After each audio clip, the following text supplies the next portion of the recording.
16 गृह संतोष का अंग।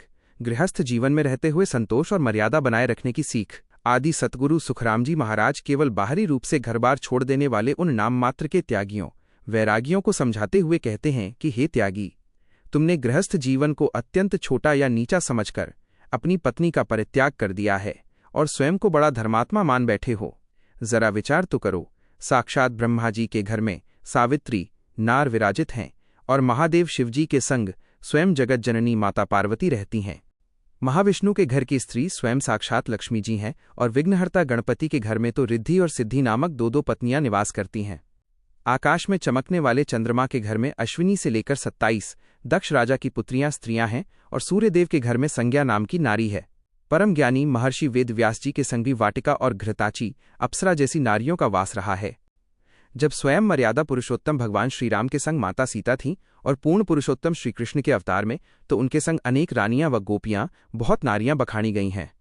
यहां तक कि स्वर्गलोक के सभी 33 करोड़ सुर 33 देवी देवताओं को देख लो, उन सब के घर में उनकी अर्धांगिनी नारी मौजूद है।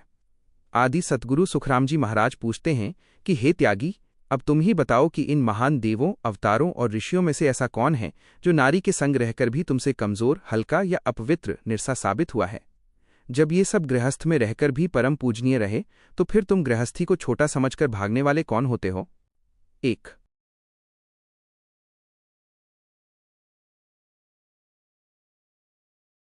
छंद 2। हे त्यागी, परम तपस्वी महर्षि वशिष्ठ बाष्ट मुनि के घर में भी अरुंधति और ऊर्जा जैसी नारियां थीं, जिनसे उनके घर में 60 पुत्रों ने जन्म लिया। 5 पांडवों को देखो, वे भी द्रौपदी से शास्त्रोक्त विवाह कर उसे आदर सहित अपने घर लेकर आए थे।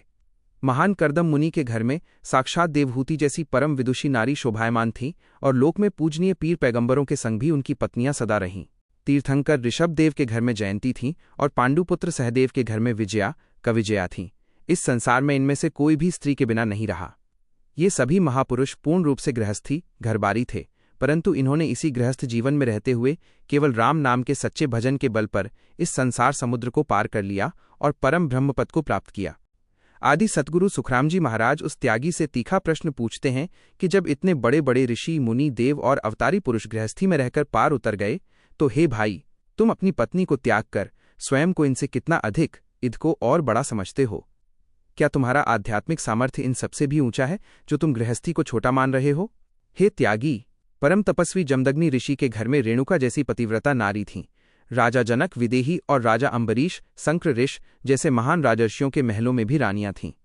यहां तक कि साक्षात निरंजन देव परमात्मा की माइक सत्ता ने भी सृष्टि की रचना के लिए ब्रह्मशून्य रूपी आदि शक्ति प्रकृति को अपने संग विचारा।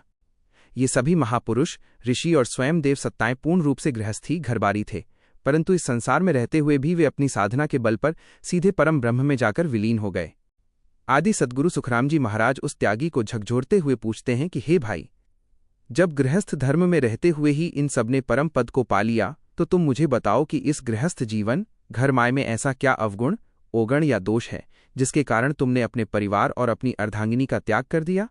भक्ति तो मन के समर्पण से होती है, घर छोड़ने से नहीं।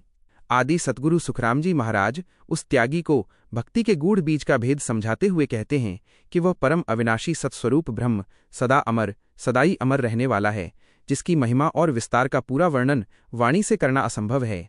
उस परम पद के अंतर्गत एक अमर माया सत माया का दिव्य धाम है, जो त्रिगुणी माया से सर्वथा परे, अखंड आनंद से परिपूर्ण और सबसे श्रेष्ठ है।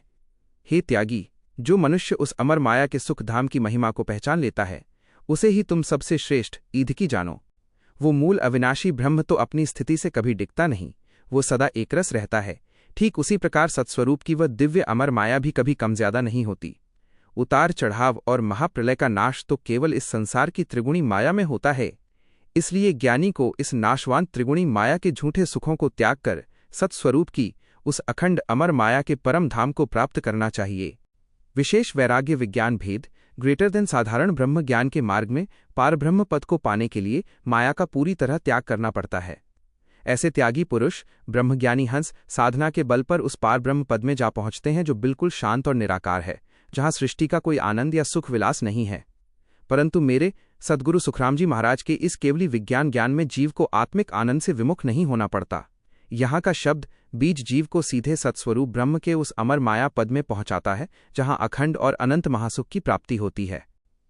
इसलिए जो साधक वास्तविक सुख के मर्म को न समझकर केवल हठपूर्वक माया के आनंद का त्याग करता है और रूखे पार ब्रह्म के बीज को धारण करता है, वह इस संसार में भी आनंद से वंचित होकर बेकाम निकमो हो जाता है और उस निराकार पद में पहुंचने के बाद भी परम सुख से रीता ही रह जाता है। आदि सद्गुरु सुखराम जी महाराज अंत में परम सिद्धांत प्रकट करते हुए कहते हैं कि चाहे तुम हद ब्रह्मा विष्णु महेश के माइक लोकों तक जाओ या बेहद सत्स्वरूप की उस दिव्य अमर माया के अखंड देश तक, जीव की गति और तृप्ति तो केवल उस परम आनंद सुख को अंगीकार करने से ही सिद्ध होती है। जहाँ सुख की अनुभूति है वहीं आत्मा की सच्ची गति है। केवल बाह्य रूप से सब कुछ त्याग देने मात्र से जीव का परम कल्याण नहीं होता।